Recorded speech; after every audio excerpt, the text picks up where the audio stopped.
भारतवर्ष में सदियों से अनेक ऋषि मुनि संत महान पुरुष हुए जिन्होंने अपनी आध्यात्मिक ज्ञान से, अपनी साधना से और अपने चिंतन परंपरा से न केवल समाज को प्रबोधित किया अपितु पूरे देश को विश्व गुरु के स्थान पर विराजित किया। और मध्यकाल में विशेष रूप से अनेक संत हुए जिन्होंने अपने जीवन का आदर्श प्रस्तुत करके समाज को एक दिशा ज्ञान प्रदान किया, समाज को एक दिशा प्रदान की। संत कबीर हुए, नानक देव हुए, दादू दयाल हुए, नामदेव, पीपा, धना, रज्जब, दादू दयाल आदि अनेक संतों की पूरी एक विशाल परंपरा रही है मध्यकाल में, जिन्होंने तत्कालीन सामाजिक वैषम्य को, धार्मिक वैषम्य को और शासन सत्ता को प्रबोधित करने के लिए आध्यात्मिक ज्ञान प्रदान किया, समाज को एक दिशा दिखाई। और उसी परंपरा में ही संत रविदास आते हैं। आज गुरु पूर्णिमा का दिन है। आज के दिन हम अपने गुरुओं को स्मरण करते हैं, उन्हें प्रणाम करते हैं। और उसी परंपरा में ही आज हम संत श्री रविदास जी को प्रणाम करते हुए उनके जीवन, उनके व्यक्तित्व, उनकी वाणी पर चिंतन करेंगे।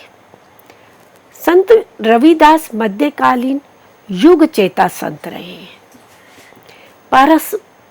परम पारस स्वरूप रहे, मानवतावादी चेतना संपन्न संत रहे, जो लोकेशना से दूर ब्रह्म ज्ञानी पूर्ण संत के रूप में जाने जाते हैं।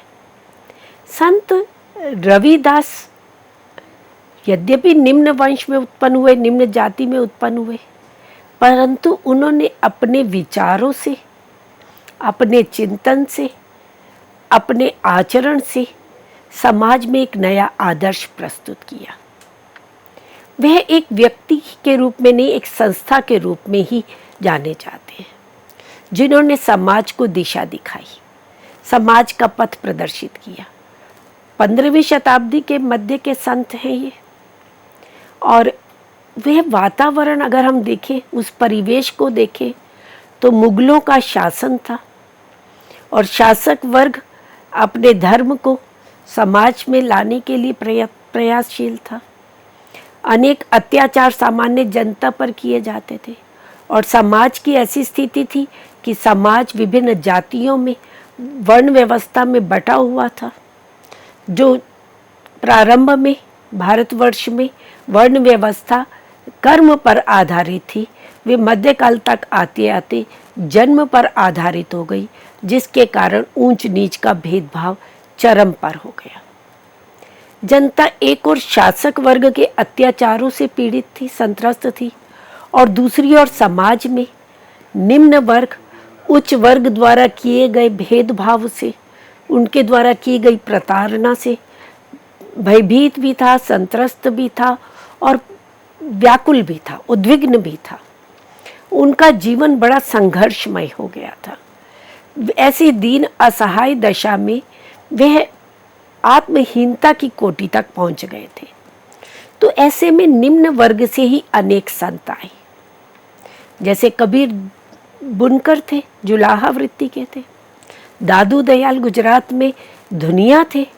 नामदेव महाराष्ट्र में छिपा जाति से आए।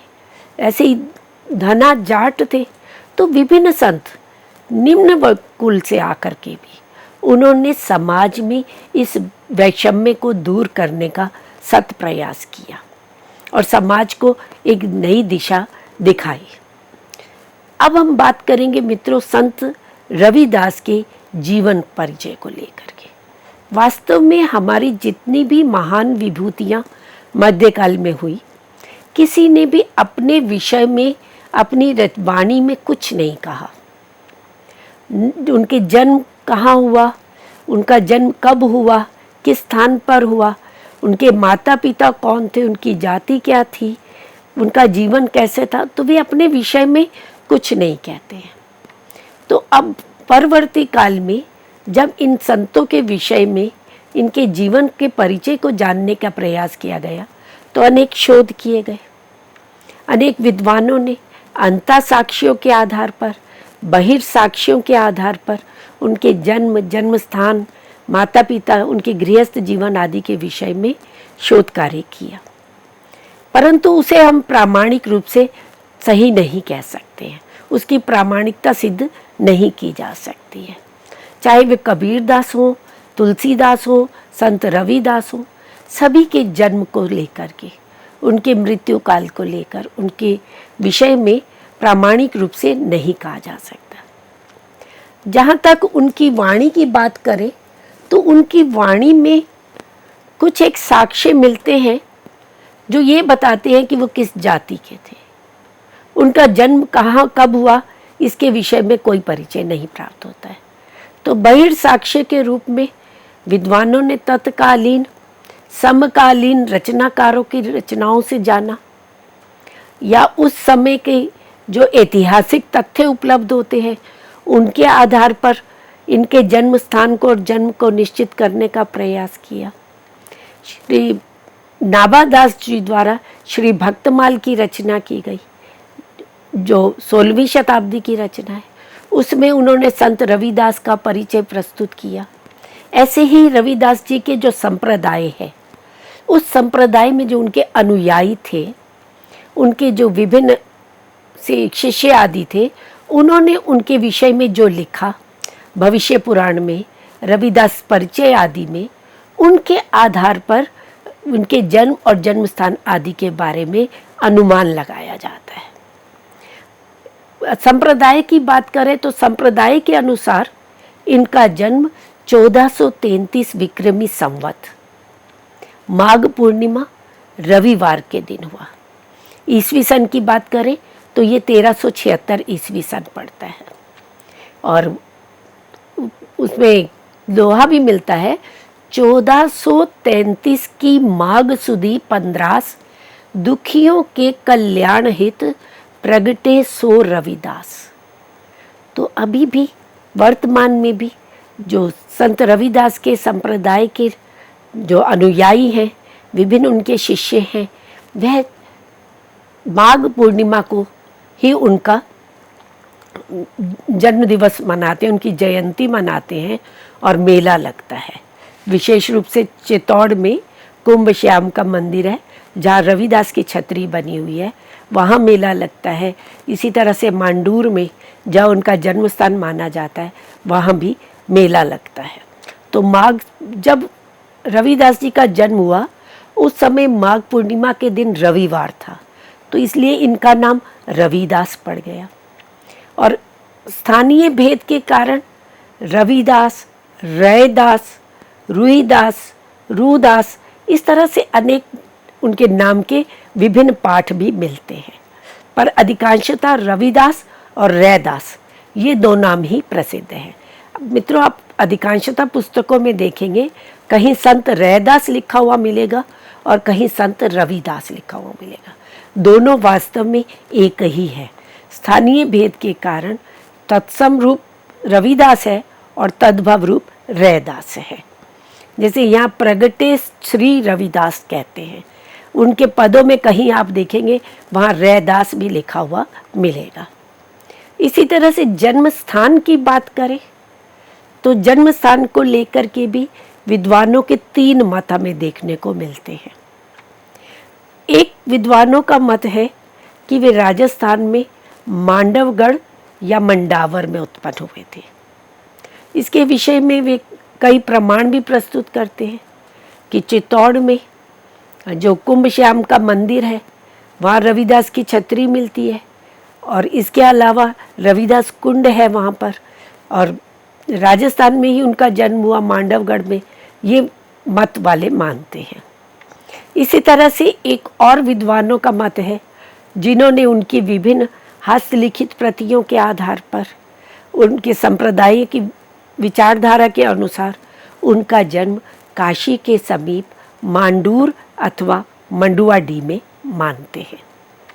और वर्तमान में उसके पश्चात जब शोध और अधिक विस्तृत हुआ और अधिक साक्ष्य प्राप्त हुए, तो अब ये माना जा रहा है कि बनारस के समीप ही सीर गोवर्धनपुर है, वह संत रविदास का जन्म स्थान है। तो इसलिए प्रामाणिक रूप से हम नहीं कह सकते हैं।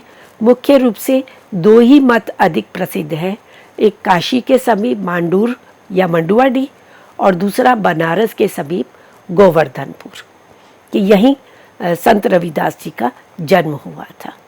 और इसके लिए जो संप्रदाय में प्रसिद्ध रचना है रैदास रामायण, वहाँ पर मिलता है कि काशी डिग मांडूर स्थान, डिग मतलब पास में ही, काशी के पास में ही मांडूर स्थान है। शुद्ध बरन करत गुजराना, मांडूर नगर लीन अवतारा, रविदास शुभ नाम हमारा। अवतारा अवतार, किसी मांडूर नगर में जो काशी के समीप ही एक गांव है जहां रविदास जी ने अवतार लिया। ये उनके संप्रदाय की प्रसिद्ध रचना रैदास रामायण में ये पंक्तियां मिलती हैं, जिसके आधार पर अधिकांश विद्वानों ने ये माना था कि उनका जन्म मांडूर या मंडावर में हुआ था। और यहाँ पर संप्रदाय वाले हर माघ पूर्णिमा को मेला भी लगाते हैं। अब हम मित्रों बात करें उनके माता पिता के विषय में। उनके पिता के नाम को लेकर के भी दो मत मिलते हैं। जो भविष्य पुराण है वहाँ इनके पिता का नाम मानदास मिलता है, और जो रैदास रामायण है वहाँ उनके पिता का नाम राहु या रघु या रहु इस तरह से मिलता है। जैसे रविदास जी का नाम रविदास, रैदास, रहुदास है, उसी तरह से उनके पिता का नाम भी स्थानीय भेद के कारण कहीं राहु कहा जाता है, कहीं रहु कहा जाता है, कहीं रघु कहा जाता है, और माता का नाम कर्मा कहा जाता है, और इनकी पत्नी का नाम लोनारा है। तो संत रविदास गृहस्थ थे। मित्रों आप देखेंगे मध्यकाल में अधिकांशतः संत गृहस्थ में रहे हैं। उन्होंने गृहस्थ में रहते हुए अध्यात्म की चरम सीमा को प्राप्त किया है, अपनी साधना के द्वारा सिद्धि प्राप्त की है। तो काम में राम, यह एक मंत्र तत्कालीन संत महात्माओं ने, इन महान विभूतियों ने समाज को प्रदान किया। उससे पूर्व बौद्ध धर्म जब प्रचारित हुआ तब ये कहा जाता था कि संन्यास ग्रहण करने से ही सिद्धि की प्राप्ति होगी। तो बचपन से, बाल्यकाल से ही सन्यासी बन जाते थे। तो निवृत्ति मार्ग ही अधिक प्रसिद्ध हो गया था। आगे नाथ संप्रदाय, सिद्ध संप्रदाय में भी चल रहा था। परंतु संतों ने इस प्रवृत्ति को समाप्त करते हुए समाज को एक नई दिशा दी कि समाज में रहते हुए, गृहस्थ जीवन का पालन करते हुए, अपने कर्तव्यों का पालन करते हुए ही प्रभु को प्राप्त किया जा सकता है, परम पद को प्राप्त किया जा सकता है। तो घर में राम, काम में राम, श्रम करते हुए राम को प्राप्त करना, ये एक समाज को संदेश इन संतों द्वारा प्रदान किया गया। संत रविदास ने भी निरंतर अपना व्यवसाय करते हुए, आजीविका का करते हुए और प्रभु की प्राप्ति में, प्रभु की साधना में लीन रहे। अब हम बात करते हैं मित्रों संत रविदास की जाति को लेकर के। इसके विषय में संत रविदास जी की वाणी में अंतः साक्ष्य के रूप में अनेक पंक्तियां मिलती हैं, जहाँ वे बार बार अपनी निम्न जाति की बात करते हैं। वहाँ वे कहते हैं जाति ओछी, पाति ओछी, ओछा जन्म हमारा। ओछी मतलब निम्न, तुच्छ, कि अब मेरी जाति भी ओछी, छोटी है, पाति भी छोटी है, मेरा जन्म छोटे तुच्छ वंश में ही हुआ है। राजा राम की सेव न कीनी, कही रविदास चमारा। चर्मकार जाति से उत्पन्न हुए थे, तो इसलिए वे अपने विषय में कहते हैं। अन्यत्र वे कहते हैं नागर जना मेरी जाति विख्यात चमारम। यहाँ मित्रों एक बात ध्यान देने की है कि मध्यकालीन समाज, जहाँ ऊंच नीच का भेदभाव चरम पर था, जहाँ छोटी जातियों की निरंतर भर्त्सना की जा रही थी, छुआछूत का भेदभाव इतना था कि उनका मंदिरों में प्रवेश निषिद्ध था, वे शिक्षा ग्रहण नहीं कर सकते थे, जनेऊ आदि संस्कार धारण नहीं कर सकते थे। तो ऐसे समय में छोटी जाति के होते हुए भी उन्हें अपनी जाति को लेकर के कभी भी उनके मन में हीनता की भावना नहीं रही। अपनी निम्न जाति पर भी वे स्वाभिमान करते हैं। वो कहते हैं, नीचहु ऊंच करे मेरा गोविंद, काहू ते न डरे। कि चाहे कोई नीच कुल में पैदा हुआ हो या ऊंचे वंश में पैदा हुआ हो, परमात्मा के सामने कोई भेद नहीं है। ये जो भेदभाव है ये मानव निर्मित है, मनुष्यों द्वारा बनाए गए हैं अपनी स्वार्थ सिद्धि हेतु। परंतु परमात्मा के दरबार में, परमात्मा के समक्ष ऊंच नीच का भेद नहीं है। वे तो निम्न जातियों को भी अपनी शरणागति में लेकर के ऊंचा बना देता है। अन्यत्र वे कहते हैं, हम अपूजी पूजी भय, हरि थे नाव अनुपम पाया रे। कि हम कैसे थे? हम तो अस्पृश्य थे, अपूजनीय थे, परंतु प्रभु ने अपना नाम दे करके अनुपम बना दिया, हमें भी पूजनीय बना दिया। क्योंकि संत रविदास की सिद्धि को देख करके, उनकी साधना को देख करके, उनके आध्यात्मिक ज्ञान को देख करके उनके अनेक शिष्य स्वयं बनते चले गए। जहाँ तक कि राजा तक, काशी नरेश तक उनकी साधना को देखकर उनसे प्रभावित हुए और उनका शिष्यत्व ग्रहण किया।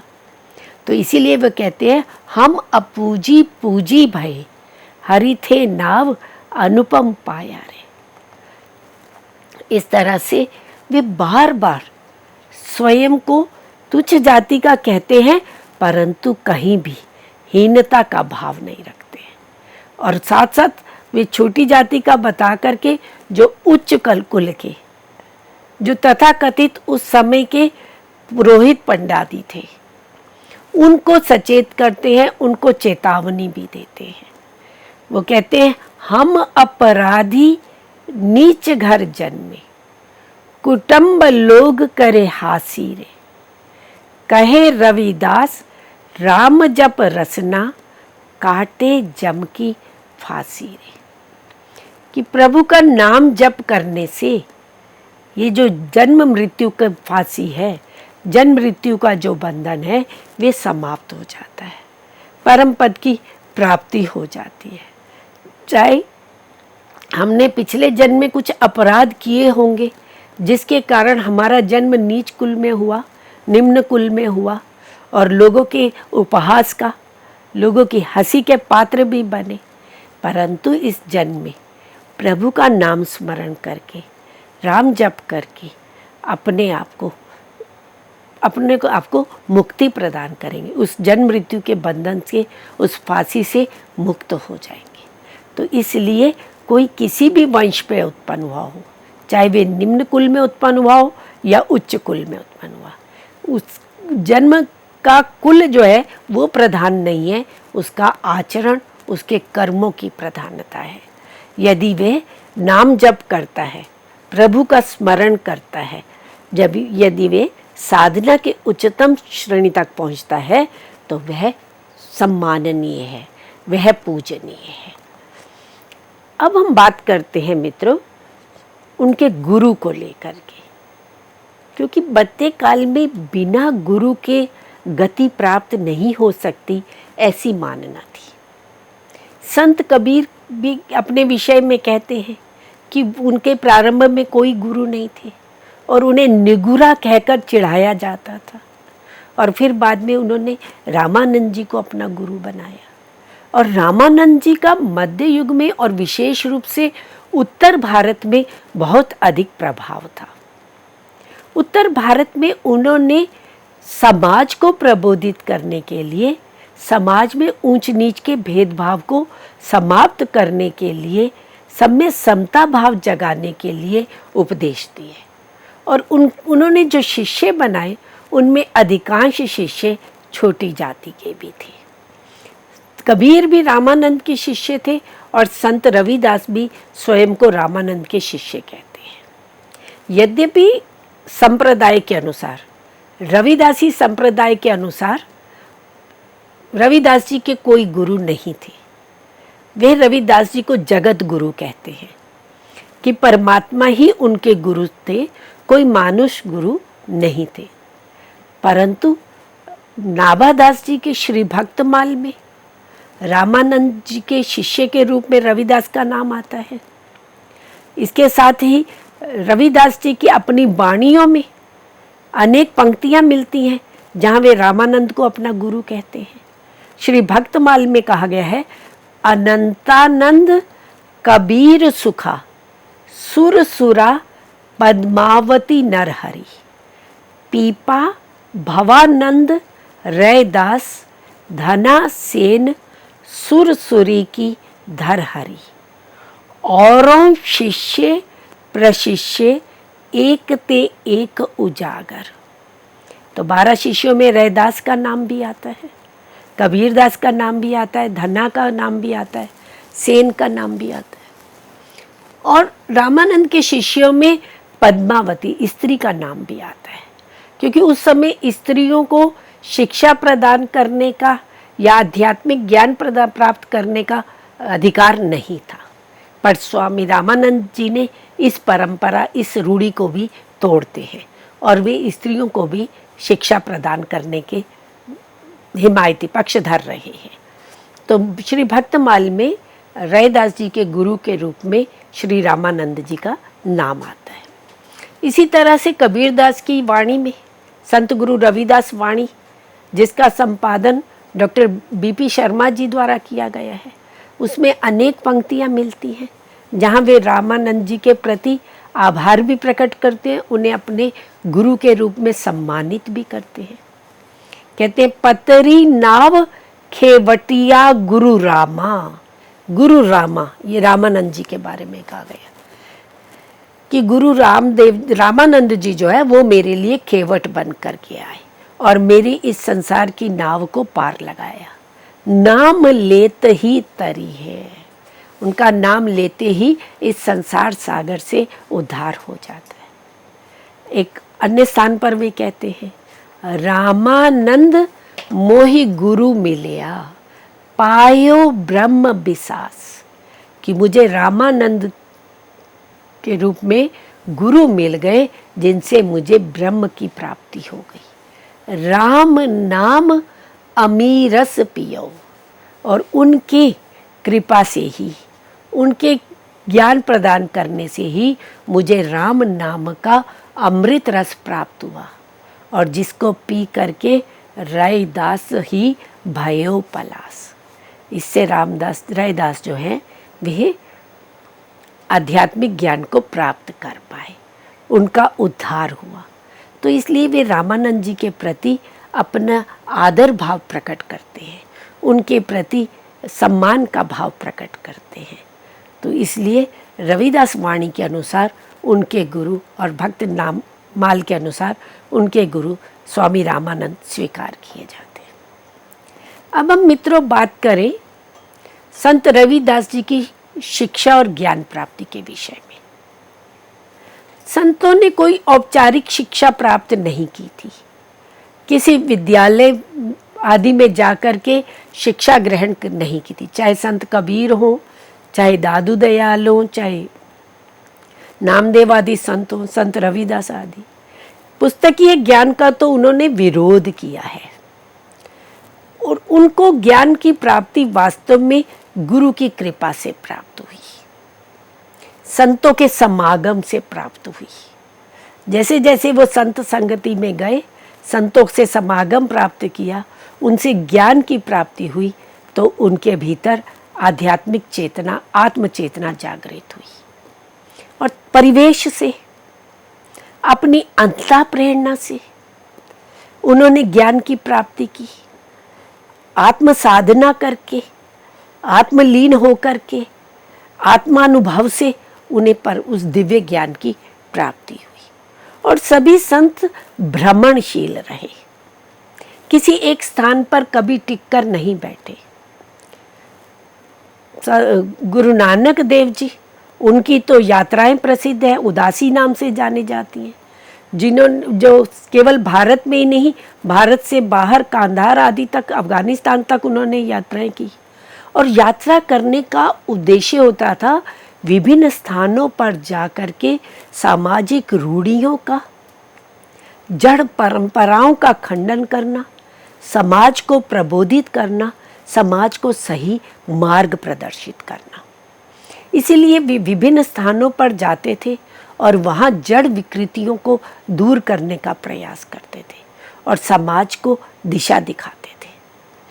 तो संत रविदास ने के भ्रमण की कोई विशेष प्रामाणिक सूचना तो नहीं मिलती है, परंतु राजस्थान में और पूरे उत्तर भारत में उन्होंने भ्रमण किया था, जो उनकी वाणियों में उनकी भाषा के स्वरूप को देख करके ज्ञान होता है।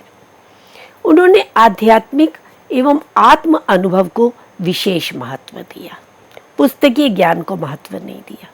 वे कहते हैं, पढ़े गुने कछु समझ न परही, जौलो अनभे भाव न दर्शे।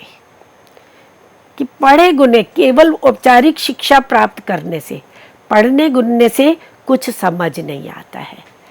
अनुभव, जौलो अनभे भाव न दर्शे, जो परमात्मा का भाव है वो अनुभव से जाना जाता है, उसको अपनी अंतः प्रेरणा से जाना जा सकता है। कबीर भी इसलिए कहते हैं, पोथी पढ़ी पढ़ी जग मुआ, पंडित भया न कोई, ढाई आखर प्रेम का, पढ़े सो पंडित हुए। तो वे भी प्रेम के भाव को अपनाने की बात करते हैं, औपचारिक पुस्तकीय ज्ञान का विरोध करते हैं। संत रविदास ने भी पुस्तकीय ज्ञान की अपेक्षा आत्मानुभव को, आत्मचिंतन को अधिक महत्व दिया। इसीलिए वे एक रूपक भी प्रस्तुत करते हैं कि चली मन हरि चटसाल पढ़ाऊं।